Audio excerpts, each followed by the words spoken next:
Bienvenidos a Descifrando el Cáncer, el podcast donde traducimos la ciencia en información clara y útil para pacientes, familias y profesionales de la salud.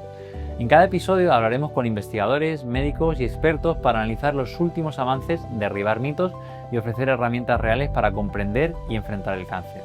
Soy Mario Redondo, fisioterapeuta y licenciado en Ciencias del Deporte, y desde hace más de 11 años acompaño a personas con cáncer a mejorar su salud y su calidad de vida a través del ejercicio físico. Este espacio nace para que tengas acceso a información rigurosa, explicada con claridad y enfocada en lo que realmente importa, que es ayudarte a tomar mejores decisiones para tu salud. Hoy nos acompaña Ana Molina Jiménez, licenciada en farmacia, dietista, nutricionista y máster en innovación, con una trayectoria marcada por unir ciencia, alimentación y bienestar de una forma pionera. Ha liderado los primeros departamentos de I+D en nutrición dentro del sector agroalimentario, impulsando una nueva manera de entender cómo lo que producimos impacta directamente en nuestra salud. Actualmente asesora a empresas líderes del sector desde su propia consultoría estratégica, ayudándolas a innovar y desarrollar productos con verdadero valor nutricional.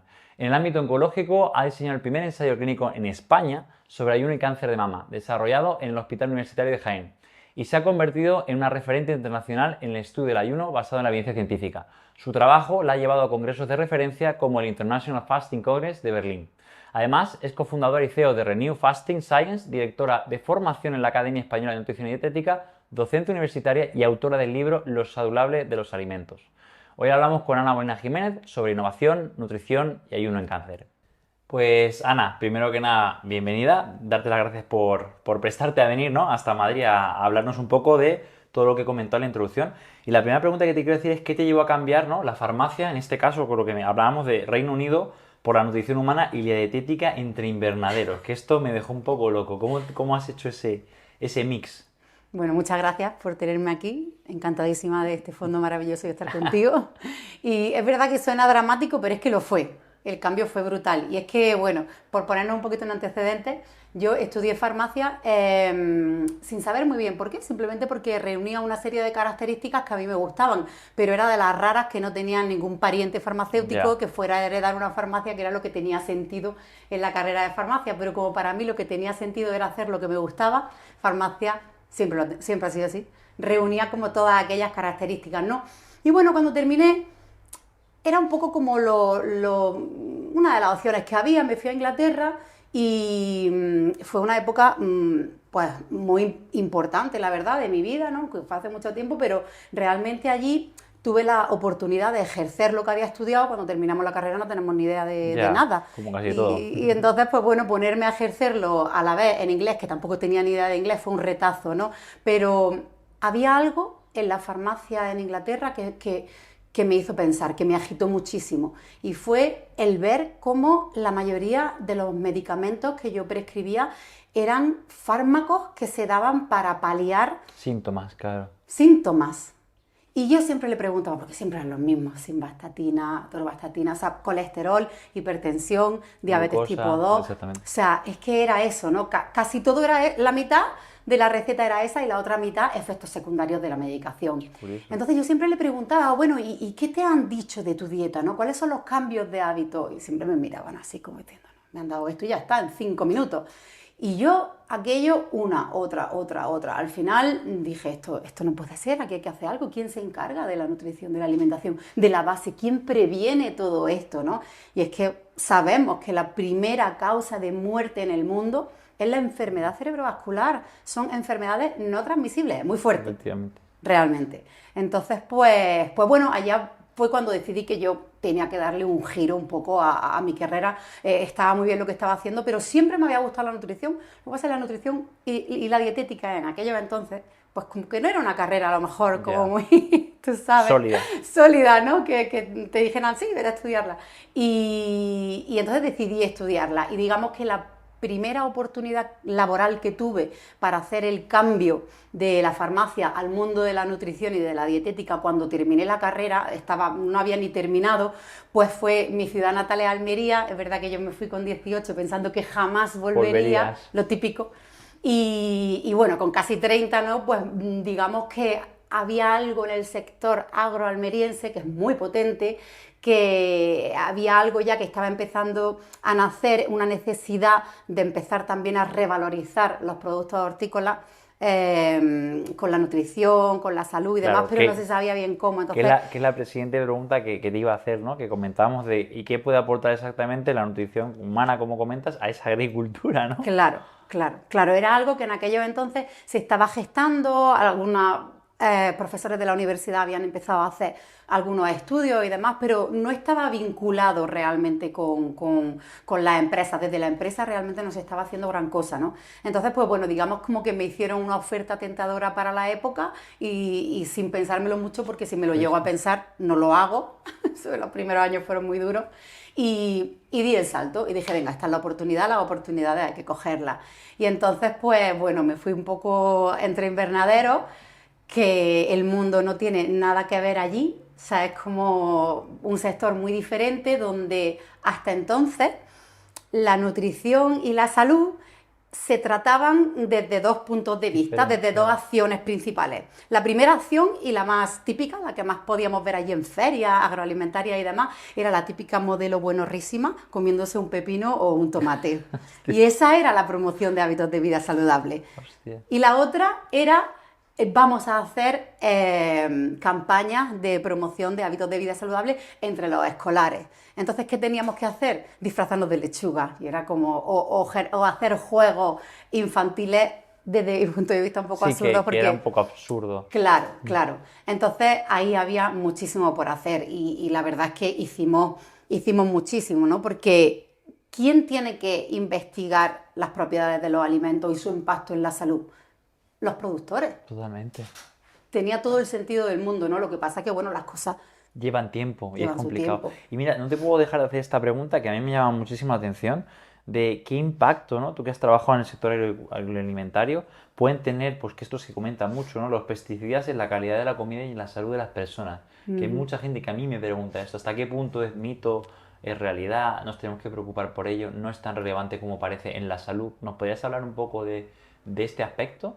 Pues mira, de los años que estuve trabajando en el sector agroalimentario, bueno, y sigo trabajando, 8 de ellos estuve en una empresa en Biosabor, que es una empresa líder en producción ecológica. Entonces, pues bueno, sí que conozco bien el sector del ecológico.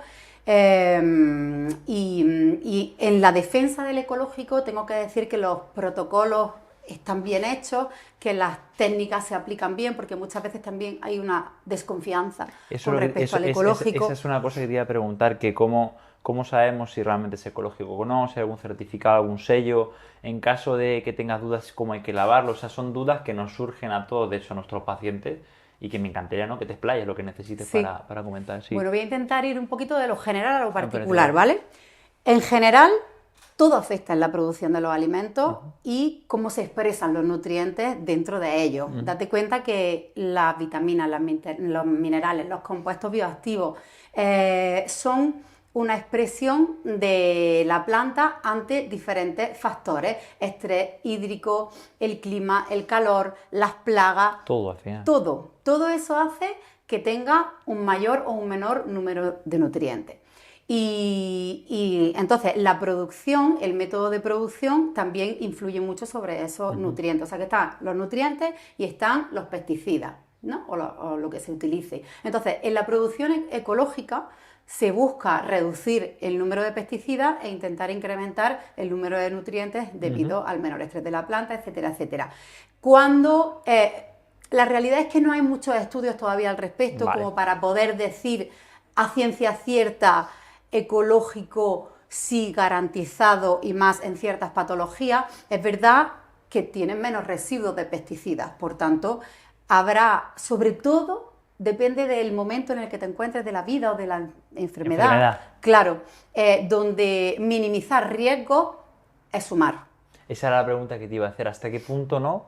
Porque entiendo que tiene un coste más elevado por la forma de producir y demás. ¿Hasta qué punto puede merecer la pena? Y sobre qué alimentos consideras tú que es más relevante el consumo, ¿no?, de comida orgánica. Sí, sí. A ver, al final, o sea, yo confío en la producción también convencional, porque he visto la analítica, he trabajado en los laboratorios, hay una cantidad de controles que no nos hacemos una idea, ¿no? Y luego también es verdad que, bueno, que el certificado ecológico, que no he terminado de respondértelo, elegir un ecológico la única manera de garantizar que sea ecológico es elegir el certificado de ecológico, que para eso está, es que tú veas la banderita verde, ¿no? Vale. Y luego dentro de la banderita verde que veas la procedencia. La procedencia también es muy importante porque la legislación de ecológico depende de si está producido en la Unión Europea o no, cambia. Entonces siempre en la banderita, en el sellito cuadradito verde con la banderita, tenemos que fijarnos si pone EU o non EU. Entonces Pues ahí ya buena sabemos, cosa. sí, ahí ya sabemos si viene de la Unión Europea o no. Muy fuerte. Y ahí también es siempre pues, intentar elegir Unión Europea y luego también el origen, ¿no? Y entonces con respecto a las que merece la pena hacer la inversión en el ecológico, pues cuando hay una patología Claro. donde queremos minimizar riesgos, pues a lo mejor sí, pero claro, en toda la cesta de la compra eso es muy caro, como tú bien dices. Al final es muy caro para no saber realmente, porque si supiéramos a ciencia cierta que es beneficioso, lo pagaríamos, ¿no? Claro. Entonces, ¿por dónde empezar? Pues sí o sí, productos grasos, porque los tóxicos son Claro, liposolubles. exactamente, y ahí se contienen, vamos a decir. Claro, Se entonces, almacenan. lácteos, huevos, carne, yo diría sí o sí. Joder, qué Y bien. luego, dentro de los productos vegetales, intentar siempre lavarlos, si no podemos siempre elegir ecológico, lavarlos muy bien. ¿Y cómo sería Lavarlos ese muy lavado? bien. Con respecto a lavarlos, mira, los cepillitos, hay cepillitos, o sea, yo no me complicaría con las típicas lejías estas sí. que hay y demás. Con limpiarlos bien, pero con cepillito, que haya fricción, que haya Que arrastre. arroce, sí, arrastre. Que el arroce, con eso, desde mi punto de vista, sería suficiente. Pero sí que es verdad que priorizaría los productos grasos. Joder, pues esa es una muy buen apunte. O sea, has dado ahí huevo, carne, o sea, cosas que a la gente le puede ayudar un montón, pero al final muchas veces no es el alimento, es la procedencia y la calidad del alimento, Claro, ¿no? claro. Y mira, Ana, que dentro hay una pregunta, ¿no? Que me encanta, de que tú dices, la salud reside en mantener el equilibrio entre lo que se come y lo que no se come. Sí. ¿A qué te refieres con eso de lo que no se come, no? Sí, porque siempre hablamos en nutrición, en mi gremio, hablamos mucho de la importancia de la alimentación, de la nutrición, que si 5 al día, que si 3 al día, que si la calidad de la comida, pero bueno, ¿y qué pasa con el descanso digestivo? Claro. ¿Qué pasa con el no comer? Porque realmente el equilibrio de la salud está tanto en lo que comemos como en lo que no comemos. Lo que no comemos son esas pautas digestivas. Cuando descansamos, ¿no? Lo mismo que la mente también necesita sus Totalmente. descansos. El cuerpo con el ejercicio físico, ¿verdad? O sea, tú Sí, que tienes imagino que que en tu tener- rutina estableces la pausa que necesita esa persona, el descanso. Oye, hoy te has forzado. ¿Por qué en la alimentación no establecemos cuánto Sí. se considera un descanso adecuado? Entonces, por eso a mí ya cada vez me encanta hablar de nutrición, pero cada vez me gusta más hablar de ese equilibrio entre nutrición y descanso digestivo. Y podrías hablarnos un poco de la importancia del no comer, ¿no? O sea, por ejemplo, es importante a qué hora se deja de comer, de qué manera se comen esas horas de ingesta. O sea, tiene que haber un equilibrio. Entiendo que no todo vale, no vale tener... Claro, ¿Puedes claro. hablarnos un poquito de eso, de cómo se organiza? Lógicamente el cuerpo tiene sus límites, pero solemos forzarlo más por arriba que por abajo. Volvemos a lo de antes, morimos más por exceso de alimentos que por su defecto, ¿no? Y para eso a mí siempre me gusta poner el mismo ejemplo, y es que ¿de dónde venimos? Durante 100.000 generaciones fuimos cazadores-recolectores, que no tenían alimentos o medicamentos disponibles las 24 horas del día.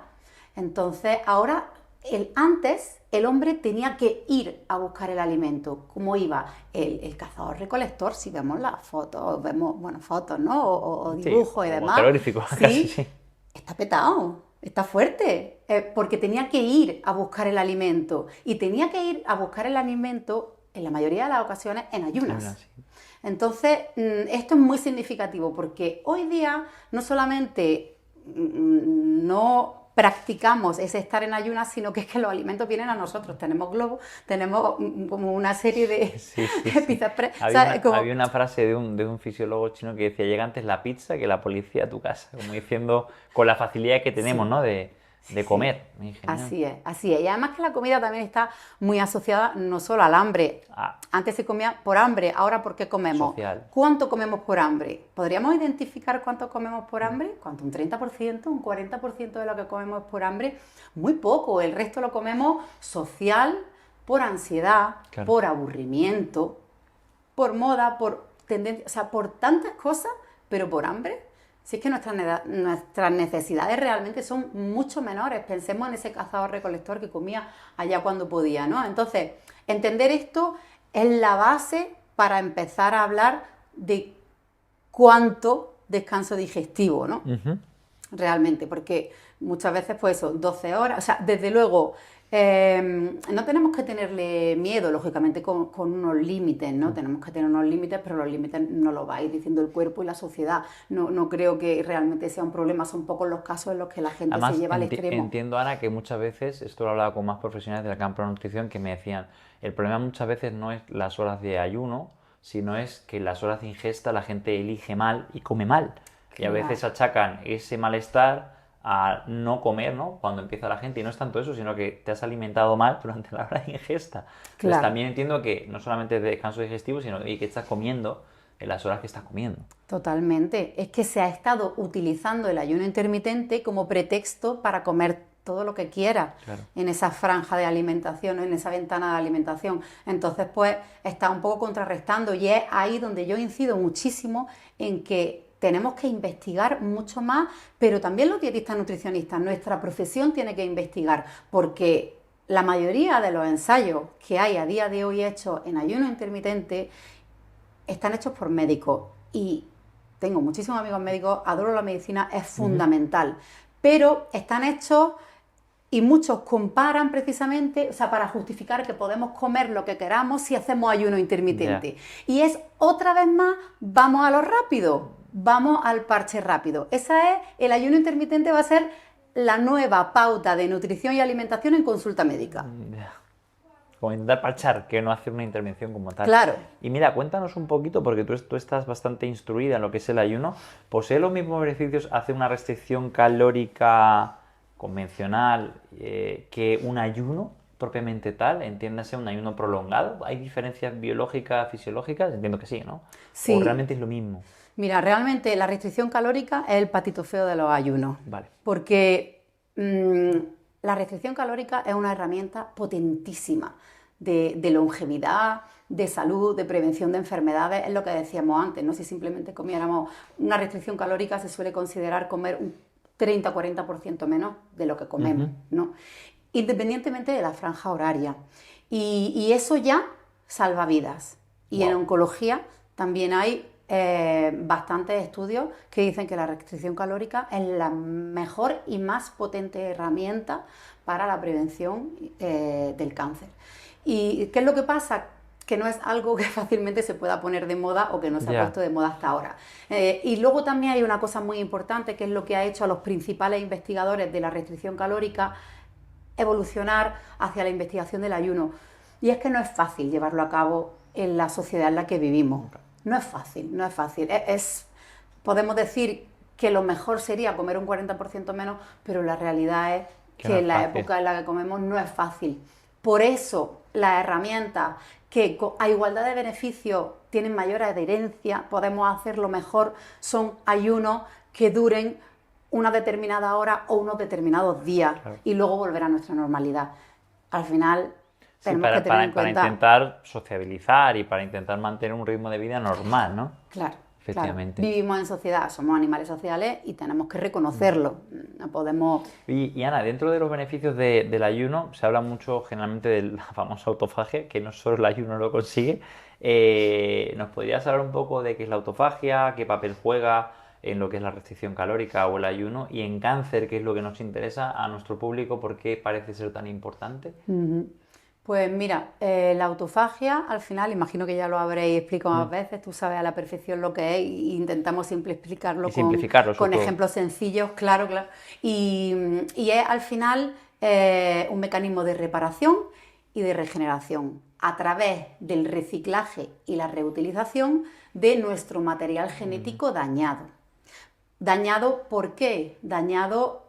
La causa principal, el paso del tiempo, claro. Envejecer degenera, lógicamente, y luego también estresores, exposición a tóxicos, etcétera, etcétera, ¿no? Y luego también un pequeño porcentaje de causas genéticas. Entonces, activar la autofagia por diferentes vías beneficia a poder reutilizar ese material genético dañado que potencialmente puede derivar en cáncer y otro tipo de enfermedades, ¿no?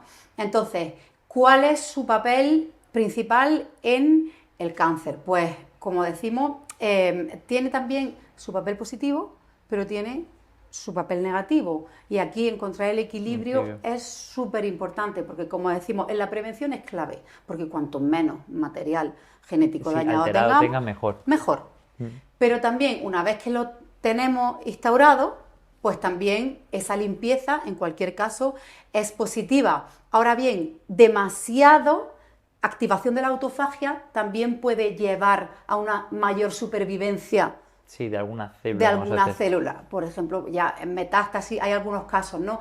Entonces, aquí también es muy importante diferenciar, para hablar del cáncer, entre la autofagia inducida sola, como puede ser con el ejercicio o con otro tipo de técnica, a la autofagia que se induce con el ayuno. Cuando se induce la autofagia con el ayuno, también se induce la cetosis, que es un mecanismo que la célula cancerígena sí o sí no puede llevar a cabo. Entonces, esto es lo que hace que sí que haya una ventana de oportunidad en el ayuno y en el cáncer. El hecho de que coexistan las dos, la autofagia y la cetosis. No sé si se ha entendido. O sea, se explica perfecto. Al final, quiere decir que ese ayuno, entiendo, más prolongado va a llevar como consecuencia a una liberación de cetonas, ¿no? De cuerpos cetónicos que van a tener un beneficio en cáncer. Claro. Y mira, dentro de lo que es la literatura científica, porque hablamos mucho, ¿qué tiene realmente respaldo respecto al cáncer y cuáles son los estudios más relevantes en relación a ayuno? Que tú conozcas. Me imagino que Walter Longo, evidentemente, pero ¿qué hay estudiado o publicado que tú digas, mira, para la audiencia, este estudio es demoledor en cuanto al beneficio que tiene el ayuno en personas de mama, en personas de próstata? ¿Qué nos puedes comentar de esto que hay en literatura? Yo destacaría 3. ¿Vale? 3 para abordar los 3 tipos de ayuno, porque ya sabes que no me gusta encasillarme en un tipo de ayuno, sino en los diferentes tipos. Entonces, ¿cuáles son los tipos que son más estudiados y que más relevancia tienen en cáncer? El de la restricción calórica, que te he comentado antes, que decía que era probablemente la herramienta más potente que hay para la prevención del cáncer. Luego tenemos uno que ya empieza a quedar obsoleto, de 2016, en el que se vio como un ayuno de 13 horas, ojo, 13 horas, no más, 13 horas, aumentaba en un 36% la supervivencia de las mujeres que habían padecido un cáncer de mama. Wow. Es un porcentaje potente. Es un porcentaje potente y un dato también interesante, porque muchas veces nos ponemos como locas pensando que cuanto más mejor. Y no. Sí, 13 horas al final tampoco es tantísimo. No es tantísimo, es muy viable y muy seguro. Y luego, lo que más está despuntando en investigación con respecto al ayuno son las Fasting Mimicking Diets, que son las dietas que imitan el ayuno, que son las que provienen de Walter Longo, pero que ya también las están estudiando mucho Claudio Bernieri, que es un oncólogo del Instituto de los Tumores de Milán. Lo cita, creo, Walter, en el libro, creo que sí. Claro, es que iniciaron, o sea, estudian casi todas las publicaciones, las tienen conjuntas, pero es verdad que Claudio está muy especializado, lo mismo que Walter Longo está muy especializado en longevidad y toca el cáncer. Claudio es el cáncer, claro. Entonces él está ahora mismo llevando, estuve con él en Berlín el año pasado, y está ahora mismo llevando las investigaciones más punteras con las dietas que imitan el ayuno, Fasting Mimicking Diets, y cáncer. Y ellos están muy centrados en quimioterapia y este tipo de ayuno para debilitar al cáncer alrededor del periodo de la quimioterapia. También ahora están empezando con la inmunoterapia, que es muy prometedora. Estoy deseando ver los resultados porque también está dando buenos resultados, pero todavía no hay una pauta de la misma manera que sí la hay para la quimio, ¿no? Con la quimio. ¿Y con qué tipo de cánceres, Ana, se están haciendo los ensayos estas personas? Pues principalmente, mama, me imagino, ¿no? Principalmente cánceres hormonodependientes, porque como aquí el trigger, ¿no? el desencadenante principal que tiene el ayuno sobre el cáncer es esta bajada del IGF, mTOR, que son, al final, la IGF es una hormona, ¿no? Entonces, los cánceres hormonodependientes son los que ahora mismo están viendo mejores resultados. Cáncer de mama, cáncer de próstata y colorectal. Son los 3 principales que se están estudiando. ¿Y cómo es el protocolo un poco, si nos puedes comentar? ¿Qué es lo que se hace en esos estudios? Pues mira, en esos estudios se empezó haciendo, lo digo porque justo el año pasado, hablando con Claudio, me dijo que ya habían dado un pasito más, pero lo que se venía haciendo hasta el año pasado era 3 días de esta dieta que imita el ayuno, que podemos hablar de ella como una restricción calórica bastante profunda. ¿Qué Son serían? ¿Cuántas entre calorías? 500 y 700 600 calorías al día, 2 días antes de la quimioterapia y el día de la quimioterapia. Ujú. Y se hace en cada ciclo de 21 días. Claro, exactamente es lo que te iba a preguntar, eso es. Se hace cada ciclo de 21 días. Ellos, como su protocolo es de 5 días, empezaron siendo más conservadores con los 3 días, pero ya se están atreviendo a hacerlo con los 5 días. Los 3 de preparación, el día de la quimio e incluso el día posterior. Han subido un poquito las calorías, ya son más. Al principio empezaron con menos calorías y menos días, y ahora han subido un poquito las calorías, permitiendo, han visto que siguen activando esos procesos. Exacto, los procesos y aumentando los beneficios, entonces ya se están centrando más en los 5 días alrededor de estos ciclos de 21 días. Súper interesante. Y ayuda, y ellos están observando, entiendo, que esta forma, ¿no?, de actuar junto con la quimioterapia en cáncer de mama, cada 21 días con su quimio, 3 días hablamos de 5, está ayudando a que las pacientes toleren mejor el tratamiento, ¿no? Sí. Menos efectos secundarios, menos todo, que es lo que a nosotros nos interesa. Claro, están ocurriendo dos cosas. Cuando, como te comentaba antes, la célula cancerígena lo que más le gusta es comer azúcar, glucosa, ¿no? Esto lo vemos en un PET-TAC, que te tienes que tomar un líquido de glucosa para poder ver las células tumorales donde están repartidas en el cuerpo. Entonces, la célula cancerígena tiene un metabolismo muy aumentado, mucho más que una célula normal. Entonces, claro, ¿qué es lo que pasa? En ausencia de alimentos, la célula cancerígena se debilita mucho porque necesita glucosa y no tiene la capacidad... Sí, hace un switch tan grande quizás. Claro, no es que no tiene la capacidad de hacer cetosis, entonces no puede almacenarse de los depósitos grasos. Entonces, ¿qué es lo que pasa? La célula sana no le pasa nada porque empieza a alimentarse de su reserva y empieza a hacer autofagia, y la célula cancerígena se debilita. Cuando llega la quimioterapia ocurren dos cosas. La célula cancerígena está debilitada y por tanto en la quimioterapia es más efectiva, y por otro lado los efectos secundarios se reducen drásticamente también porque la célula sana también la pilla más fortalecida. Entonces, lo primero que se vio fueron los estudios sobre todo en percepción de la calidad de vida, y vieron que disminuían muchísimo la sintomatología, los efectos secundarios, y luego ya empezaron a ver que también aumentaba la eficacia e incluso ya están reduciendo tiempos de tratamiento también gracias a esto, que eso sería... Claro, que al final eres capaz de dar, entre comillas, no sé, más dosis, porque al final juntas más todo lo que es la quimio sin tanta toxicidad, que eso es fantástico. Claro, la idea es... es importante que la gente también se lleve la idea, ¿no?, de este episodio, que el ayuno lo que hace no es reemplazar a la quimioterapia, es ayudarla a que funcione mejor, haga su trabajo, y a que la persona tenga menos efectos secundarios, lo cual le viene bien a todo el mundo, al médico, al paciente y a todos. Claro. Y Ana, una duda que yo tengo, de hecho, es: ¿existen algunos cánceres donde quizá no hay evidencia o donde quizá no pueda ayudar tanto o podría ser contraproducente este ayuno? Entiendo en pacientes, por ejemplo, que tienen una tendencia a una caquexia, un cáncer de páncreas, o no, es eficiente para todos los tipos de cáncer. Cada vez se está ampliando más el espectro, ¿no? Lógicamente la clínica del paciente es fundamental, ¿no? Como se encuentre es fundamental. Ahora hablaremos de masa muscular, que sé que es lo que te interesa y lo que os interesa a todos. Pero es verdad. De hecho, nosotros me llama la atención porque hemos adquirido hace muy poquito un InBody, ¿no?, para ver el ángulo de fase y ver otras cosas. Y hay una cosa que es bastante curiosa, que hay chicas que no tienen tanta masa muscular en el cómputo total, pero el ángulo de fase es bueno y están bastante bien. ¿Me explico? O sea, a pesar de no tener tanta masa muscular. Ayer evalué a una chica en concreto, joven, que ya ha pasado todo bastante bien, tiene un muy buen ángulo de fase y tiene muy poquita masa muscular. Y sin embargo la chica está bastante bien, ¿me explico? O sea, que me rompe un poco los esquemas de, no, la masa muscular ya, pero quizás la calidad y la funcionalidad más la que la cantidad, que no me importa, ¿no? Claro, bueno, eso vosotros lo sabréis mucho mejor, el tema de la hipertrofia, ¿no? Cuánto, ¿sabes? Y es fundamental, claro, entonces pues bueno, realmente la masa muscular, a ver, como en cualquier caso, aquí quería también resaltar que no estamos animando a nadie a que lo haga por su cuenta, habría que estudiar el caso y verlo con el oncólogo. Porque es que es fundamental. O sea, yo de este tema no suelo hablar en público así libremente porque me da mucho respeto y no quiero que luego nadie vaya, lo haga por su cuenta, lo haga mal y Siempre la idea es que lo haga, y sobre todo es lo que has dicho tú, Ana, es muy importante, no es lo mismo una persona que quiere hacerlo quizá por salud, quiere probar, entre comillas, con más o menos conocimiento, que alguien que está en un proceso oncológico y tiene unas necesidades muy importantes, ¿no? Que incluso yo puedo entender que esto me ha pasado con alguna paciente, que te desnutres, pero como bien digo, lo que te decía anteriormente, no por el ayuno en sí, sino por la calidad de los alimentos y cómo estás llevando el resto de cosas. Que no te estás nutriendo.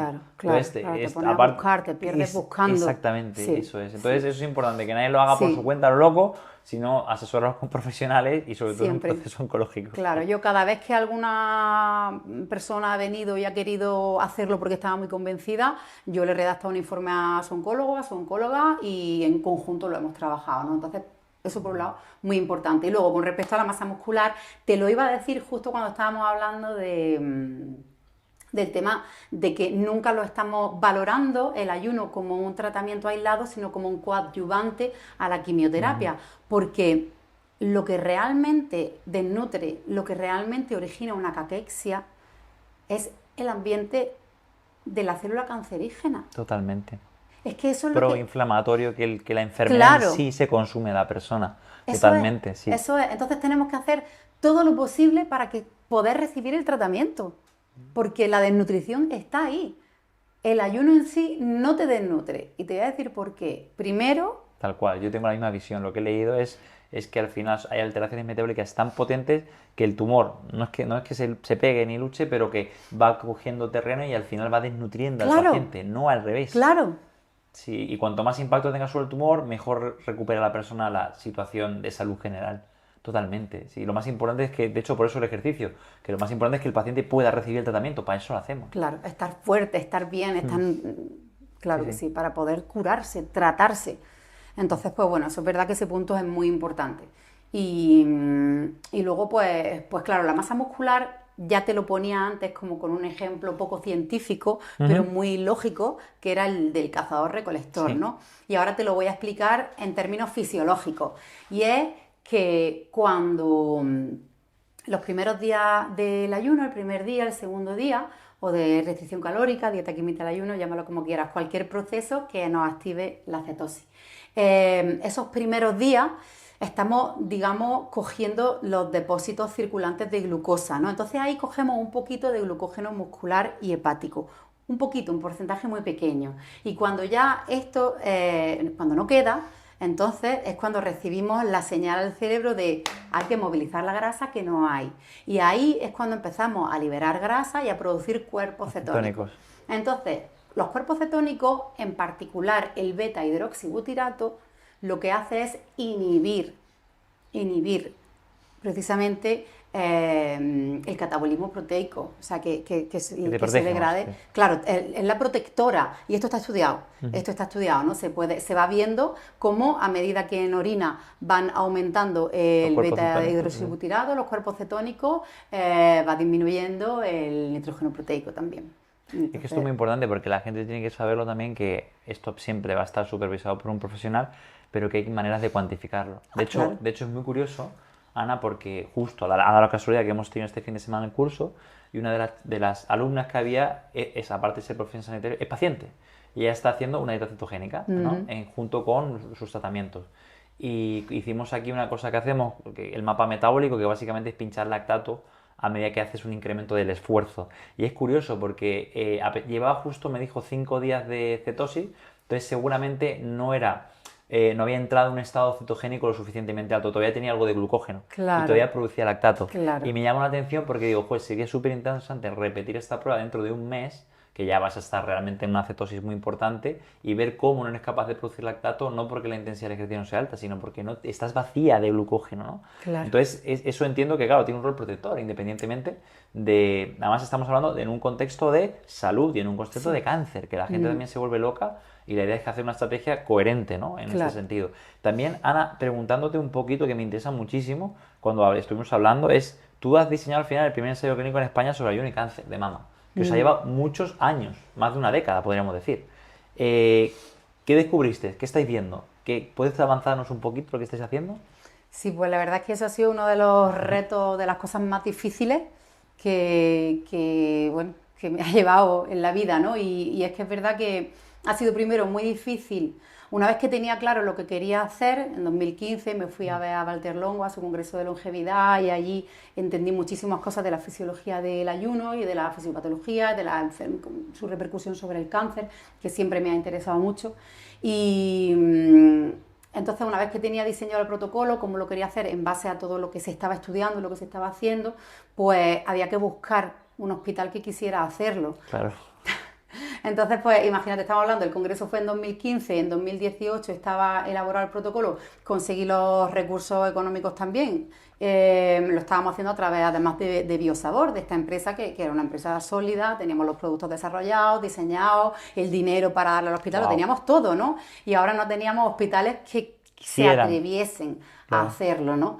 Y bueno, finalmente en 2011 dimos con el Hospital Universitario de Jaén, que dijo sí, ya había oído hablar del tema, ya había tenido la curiosidad, el director de la unidad, el doctor Pedro Sánchez Rovira, y entonces pues bueno, pues dijimos sí, pero claro, desde que dijimos sí hasta que se completó el reclutamiento, porque el ensayo clínico, que era el objeto de mi tesis doctoral, que algún día tal vez antes de jubilarme termine, no lo sé, y era tener un reclutamiento de 120 pacientes. Pues ¿no? Son un montón, ¿eh? Son un montón. Son un montón. Son un montón, por eso. Al final hemos bajado. Pero es verdad que hemos tenido muchos problemas en el reclutamiento por una falta de confianza del equipo. Pero del equipo de oncólogos pues médicos. De los nutricionistas. Ah, vale. Los oncólogos estaban convencidos. Ahora, a los pacientes había que convencerlos. Y a los pacientes hay que convencerlos con seguridad y con datos. Claro. Entonces, cuando un nutricionista, un profesional, no conoce, tiene miedo no conoce, porque al final es lo mismo, no está transmitiendo. Entonces conseguimos transmite mucho, seguridad. No transmite seguridad. Entonces, claro, la persona, lógicamente, ¿no? Está en un proceso muy delicado. Va a hacer lo que tú le digas, pero con seguridad. Claro. Entonces, pues bueno, finalmente conseguimos encontrar a la persona adecuada y aquello fue como la seda, ¿no? Fue muy bien, las pacientes muy contentas. Lo que pasa es que ahora acabamos de terminar, hemos estado muchos años con el reclutamiento, acabamos de terminar y ahora tenemos que procesar los datos. Y bueno, lo que pasa es que durante este tiempo han ido saliendo otras publicaciones, sabemos que los resultados son positivos. Yo cuando diseñé el protocolo me fui a Berlín con el doctor Andreas Michelsen, que él trabaja en oncología en el Hospital Charité de Berlín, y allí le dan la opción a las pacientes. Como parte del protocolo. Como parte del protocolo, cuando viene una paciente y le dan un diagnóstico de cáncer de mama, le dicen, vale, te vamos a hacer tratamiento, tal, pero tienes estas opciones también para hacer como coadyuvante de la quimioterapia. Y además, eso me pareció muy revolucionario, ¿no? Digo, que tenemos que estar haciendo algo aquí, así que bueno, deseando conocer y poder procesar los resultados, pero es verdad que hemos aprendido mucho también durante el proceso. ¿Y qué cosas sabéis si se puede comentar, ¿no? Porque entiendo que eso habrá que procesar los datos, y ver, pero hay cosas que habéis visto que son, dices, esto llama la atención, que se parece a otras publicaciones y demás. Ya no calidad de vida, sino yo que sé, náuseas, completación, o sea, acabar la quimioterapia en un momento correcto, menor toxicidad hematológica. Se ven datos, ¿no? De ese estilo. Ahora mismo tenemos que procesar todos los datos. Vale. Por eso, en verdad, no te quiero decir nada. No sabemos. Es verdad que hay una cosa que es cierta y que ya lo he visto en otros ensayos clínicos anteriores también, y es que cuando la persona sabe que está haciendo algo añadido bien, y que está haciendo algo con seguridad, porque cuando, tú lo verás mucho aquí, ¿no? Cuando nos vienen con un diagnóstico de este tipo, te pones a buscar por internet, te pierdes, te pones a probar. Es una locura. Entonces, el saber que estás haciendo algo de manera segura para ti y que se ha visto en otras mujeres que es efectivo y que es beneficioso, eso ya hace que te enfrentes al proceso de una manera muy diferente, ¿no? Entonces ya eso solo para nosotros es un dato fundamental, porque realmente eso ya te está dando la confianza, te está dando la seguridad, está haciendo que te encuentres también mejor, porque es que también resulta que muchas de las pacientes que tienen cáncer de mama, pues que también tienen obesidad, que sabes que es un factor de riesgo también. De hecho, tienen una obesidad sarcopénica, que es algo que llama mucho la atención. Aquí cuando hemos estado evaluando, lo que me ha sorprendido mucho, por eso te lo decía, no es tanto el exceso de tejido adiposo, que también, sino es el déficit de masa muscular asociado a esa obesidad sarcopénica, pero con IMC dentro de una normalidad. Y eso me llama muchísimo la atención. No ves una ni dos, ves muchas así.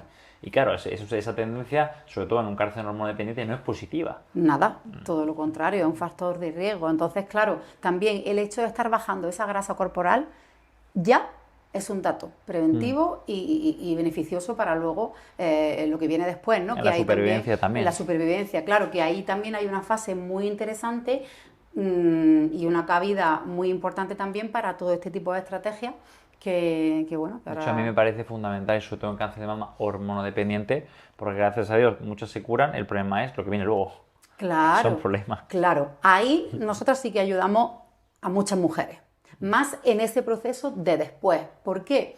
Porque ahí están solas, tienen Ya. 5, 7, 10 años con tratamiento, Eso es hormonal, deprivación hormonal. claro, que les está haciendo estar hinchadas, Ujú.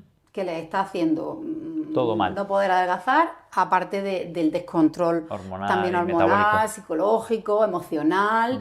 Y la mayoría de las mujeres también se encuentran en la edad de la menopausia. Ujú. Entonces se les junta. Sí, es dos en uno. Se les junta y es un cóctel terrible. Y ahí sí que estamos ayudando a muchísimas mujeres desde con mi manera de, Sí, de llevar a la abordar. práctica. Que ahora te preguntaré. Sí, Y sí, Ana, sí. ¿y tú crees que una vez que saquéis, publiquéis los datos y demás, que espero que tengan mucho impacto, ¿no?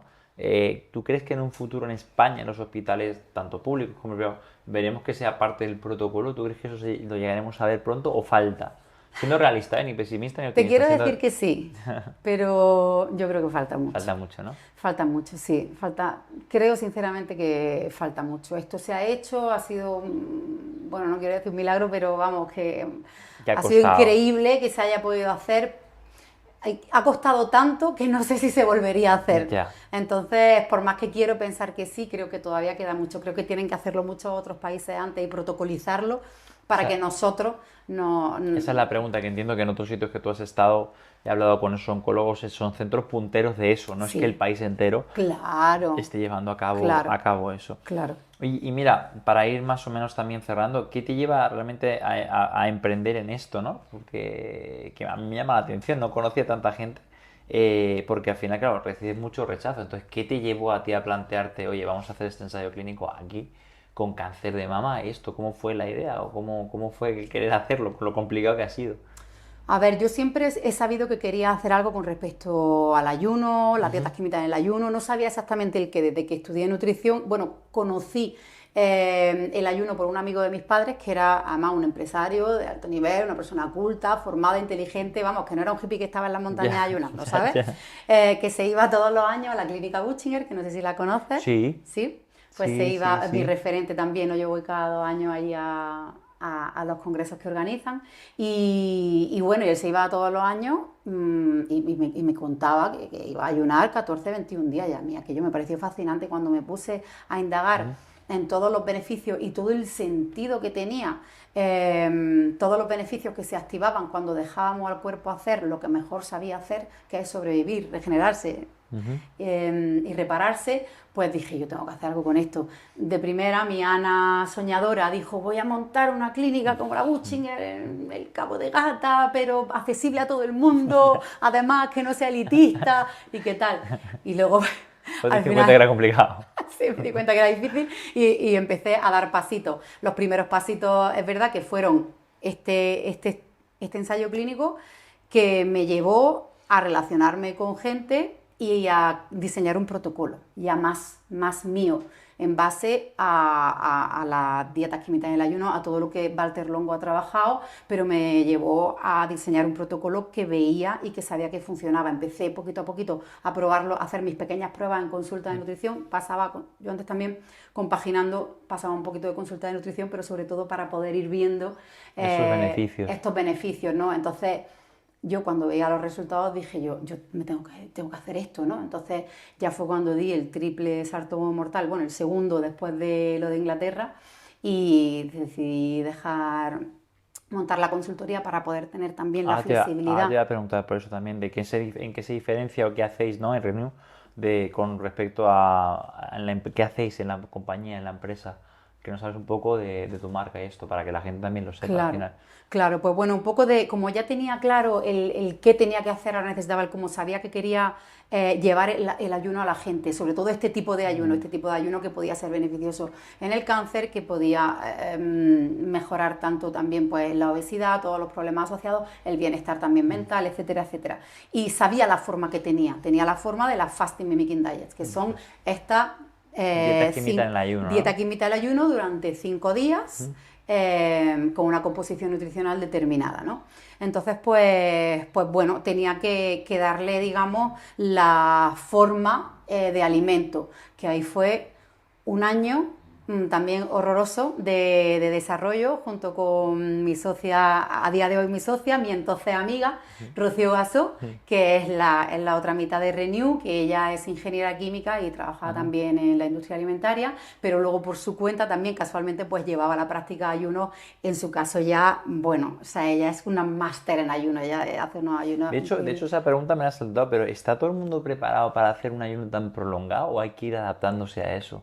Porque me imagino que esto será un proceso de aprendizaje, no solo entender de qué va el ayuno, sino que no puedes exponer a tu cuerpo a algo que no lo has expuesto nunca, ¿no? Claro, que tiene que ser de manera paulatina. Por eso nosotras estamos muy centradas en estos ayunos de 5 días, ¿no? Porque son los que están estudiados, que son seguros y eficaces. Y luego tiene su descanso, que es algo de lo que no hemos hablado cuando hemos hablado del tema del cáncer y de la quimioterapia, que es que nosotras lo hacemos ahora con Renew, y es que tiene entre ayuno y ayuno, descansa. Entonces tu cuerpo también recupera y no está sometido a un estrés. 5 días es el ayuno perfecto, y además nosotras damos una cantidad de nutrientes también a base de 500 calorías a lo largo del día, que hace que lo puedas hacer en casa, porque al final nosotras lo que hemos hecho ha sido diseñar... Paquetizarlo, exacto, porque... bueno, hay mucha gente que lo querrá hacer a base de sus purés, sus caldos y tal, pero también un poco acorde a la vida que llevamos, a mucha gente le gusta tenerlo ya hecho, que sea fácil, pero también que sepa que tiene los nutrientes que tiene que tener. Entonces nosotros elegimos el formato deshidratado por 2 motivos, porque alarga la vida útil, mantiene todas las propiedades, porque le dimos muchas vueltas, que si lo hacemos pasteurizado, que si lo hacemos esterilizado, que si lo hacemos en crema, que si lo hacemos en tal...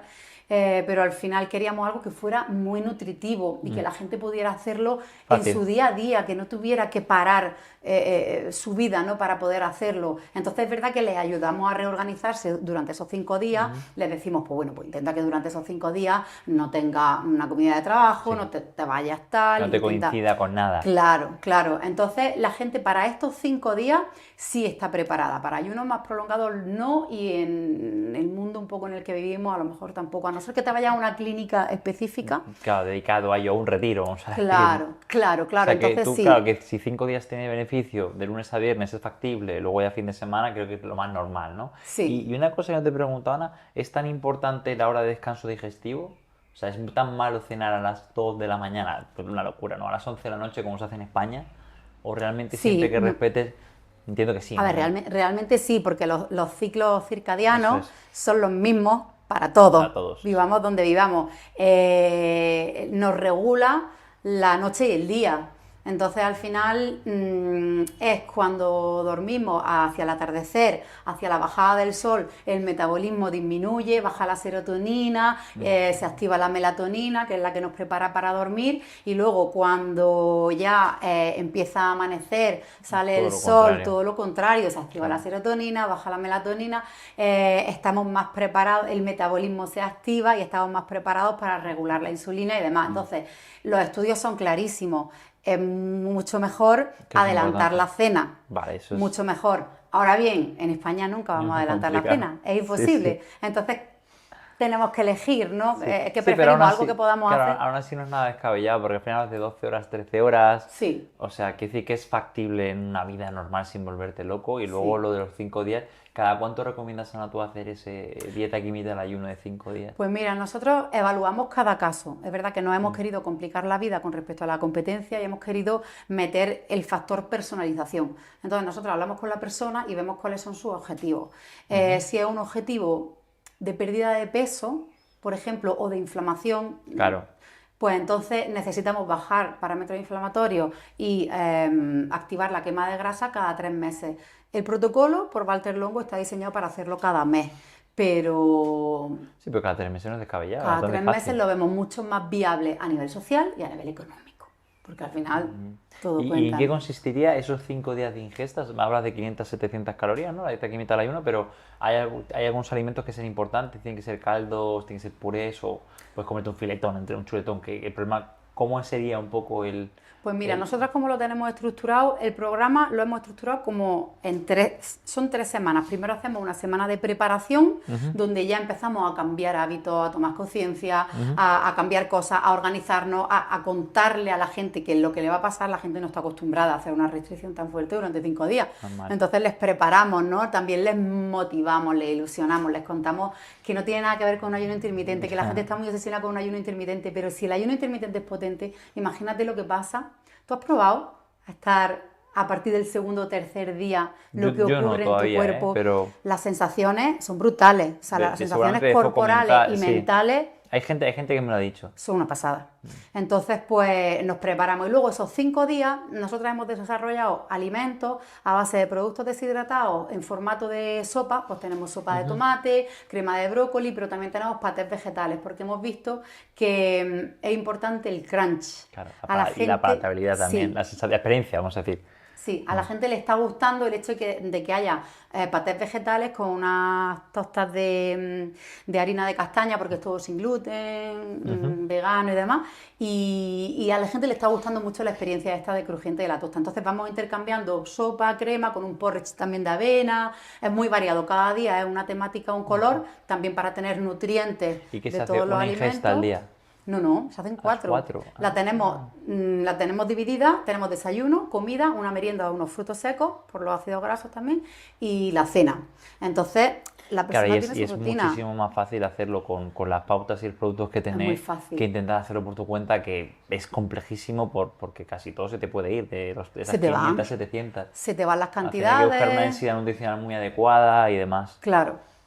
Al final con esto sabes que estás obteniendo los nutrientes que quieres, sabes que va a ser efectivo. Y luego también la diversión de estar, porque nosotros lo hacemos por grupo. Cada 2 semanas empezamos un grupo y lo vamos guiando. También tenemos sesiones de acompañamiento, nos gusta estar cerca de la gente también, pues como a ti. Sí, Aquí, que tienes que Al estar final pendiente. tú tienes que estar pendiente, quieres ir viendo las sensaciones y luego nos gusta mucho también, es muy satisfactorio, pues que la gente te vaya contando un poco los resultados, ¿no? Porque, por ejemplo, en el caso que hablábamos antes, de mujeres donde tienen el peso muy estancado, tienen una inflamación bien provocada por una menopausia, por un Eso es. proceso, vienes ya mal de un proceso y encima estás con una medicación que es un freno. Totalmente. No te reconoces, no te encuentras bien, no tienes energía mentalmente, empiezas a no encontrarte bien y de repente encontrarte con vitalidad, que has perdido ese peso, que has visto que tu cuerpo reacciona, vuelves a confiar en tu cuerpo porque pierdes la confianza en tu cuerpo al final, ¿no? Entonces eso es muy gratificante. Te lo cuento y se me ponen los pelos de punta y es mi historia, pero es que es verdad que es mi motor, es lo que me hace saber que estoy en la línea Y Ana, bueno. y el abordaje que hacéis, ahora preguntaré para que dejes el contacto, para que la gente lo sepa, lo hacéis evidentemente con supervisión, ¿no? O sea, Sí, estáis sí. vosotras, supervisión médica, y Sí. hay un control de la gente que lo hace, que eso me parece fantástico, porque al final, yo el problema que le veo a todo esto es que mucha gente quiere iniciarse o quiere hacerlo, pero no tiene el conocimiento y tampoco sabe a quién acudir. Que Sí. es el problema, o sea, vosotros lo tenéis todo pautado, organizado. Todo estupendo. pautado, además tenemos los 3 perfiles. Tenemos a mi socia Rocío Gaso, que ella es ingeniera química, pero es verdad que ella es la que lleva también todo el engranaje empresarial, porque yo a nivel empresarial, yo soy muy creativa, tengo muchas ideas en la ciencia, pero es verdad que luego a nivel empresarial necesitas a alguien que esté con Aterrizarlo, los números, ¿no? Y ella es una máquina, me lleva, vamos.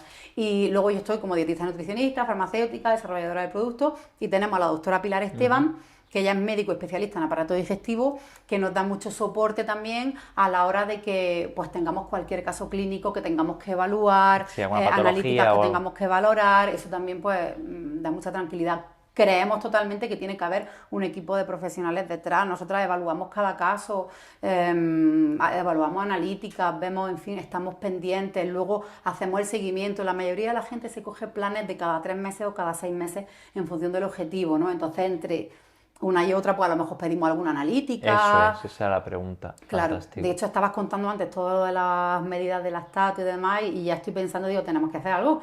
Tenemos A mí me llama que... un montón la atención, que Sí, es lógico, es normal. Porque nosotros queremos medir también, ¿no? Cuantificar Y- eso, sí, me imagino cuantificar. que cetona se puede hacer, que tampoco es tan difícil, Sí. pero bueno, tampoco creo que haría falta porque tú ya tienes protocolizado y sabes que la persona va a entrar en ese estado, ¿no? Sí, no Es nos normal. interesa tanto, lo pensamos, meter tiras de cetosis y demás, pero luego dijimos, no, Sí, ¿qué tampoco necesidad queremos hay? que se nos obsesionen con, tienes cetosis, y además luego te lo dicen, ¿eh?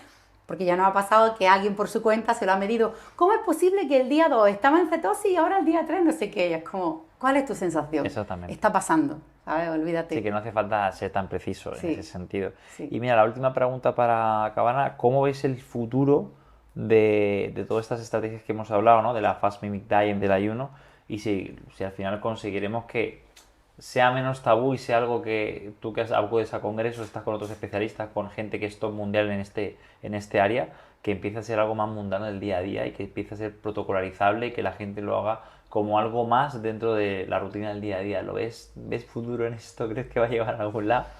Mira, sí lo creo. O sea, es verdad que es difícil, todo es difícil porque es desconocido, porque da miedo. También es verdad que el ayuno, que es una parte de la que no hemos hablado y es la razón por la que los profesionales sanitarios les suelen tener miedo, porque el ayuno tiene una parte espiritual, nos guste más o nos guste menos. Es un proceso fisiológico-biológico, pero también ha sido muy utilizada y es utilizada por las Eso te iba a religiones, decir. por movimientos también ideológicos, políticos. Entonces tiene otra rama, tiene otra vertiente que hace que nos lleve a otro sitio a lo mejor menos científico, menos racional, con menos explicación. Entonces, claro, eso hace que también se genere pues cierto miedo, ¿no? Pero si nos quedamos con toda la ciencia que hay, con todos estos resultados y nos ponemos también, pues mira, tú ya le estás dando voz a este tema. Si muchas más personas como tú y muchas más personas como yo, dietistas, nutricionistas, nos ponemos a estudiar, nos ponemos a investigar y somos altavoces, Claro, al si al final es final, estudiar la fisiología y entenderlo. Y luego entender el contexto del sujeto para saber que quizá en algunos casos pues no esté indicado en ese momento puntual por lo que esté pasando, como todo en la vida. claro. Precisamente por eso tiene que ser desde nuestro punto de vista profesional para poder estudiar cuándo es tu momento y cuándo no. Ojo, esto tiene sus contraindicaciones, ¿eh? Trastornos de la conducta alimentaria, casos de cáncer muy avanzados, metástasis, insuficiencia renal aguda, demencia, embarazo. Aquí hay contraindicaciones, ¿no? Qué bueno que lo digas también. Sí, es algo que no hemos dicho, pero que lo tenemos que decir, ¿no? Tiene sus contraindicaciones y precisamente por eso es muy importante. Si no lo hacemos los profesionales sanitarios, ¿quién lo van a hacer? ¿Los influencers de las Ya. redes? ¿Los gurús? ¿Les vamos a dejar a ellos que tomen las riendas de algo que es nuestro? Y tan importante.